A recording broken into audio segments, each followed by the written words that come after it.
Hello everyone, চলে আসলাম আজকে পঞ্চম রমজানের সেহরি নিয়ে। আসলে পঞ্চম রমজানে আমরা সেহরিতে কী করেছি, কী খাবো আপনাদের সাথে শেয়ার করার জন্য চলে আসলাম।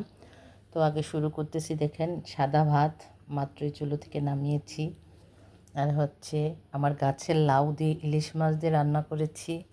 আর এটা হচ্ছে কি মাছ, এটা হচ্ছে সুরমা মাছ, কক্সবাজার থেকে এনেছি। ছোট ছোট করে কেটে, ছোট করে আলু কেটে ভুনা করেছি। আর একটু মুরগির গোশত ছিল।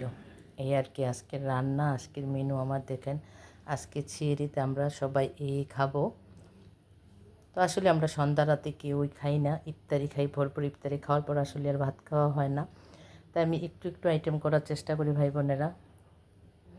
আপনাদের কেমন লাগে অবশ্যই জানাবেন, অবশ্যই লাইক কমেন্ট করতে ভুলবেন না। তো দেখেন আজকে আমার এই খাবারের অ্যারেঞ্জমেন্ট। তো এই লাউ দিয়ে ইলিশ মাছ দিয়ে কার কার পছন্দ, বাট এই লোটটার এই সুরমা মাছের শুটকিটা কার পছন্দ অবশ্যই জানাবেন, অবশ্যই কমেন্ট করতে বলবেন না। তো আজকের মতো আল্লাহ হাফেজ। Thank you so much for watching my video.